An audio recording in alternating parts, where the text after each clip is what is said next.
Then close mouth. Close mouth. Then do Then- Are you using your tongue?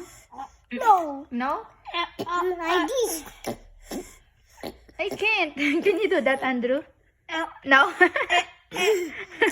How about Matthew? I do it. Let me see. There's no sound eh. I do it. Ikaw, Matthew. Matthew, ikaw. Matthew, ikaw nga. Go. Oh, where is that sound coming from?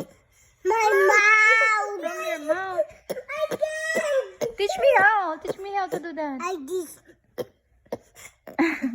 No, tell me. Are you using your tongue? What are you doing inside your mouth? Because Because- mouth close. Oh, mouth closed. Oh, close mouth din si Mami. do that.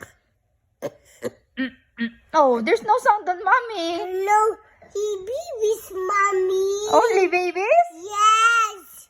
Do that. Look, this sounds. Baby mouth.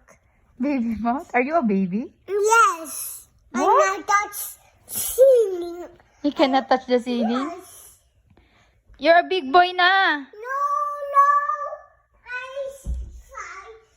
Look. Oh, you can't touch the ceiling. Yes. I feel baby. You're still a baby. Okay. Yes. Look. Baby moth.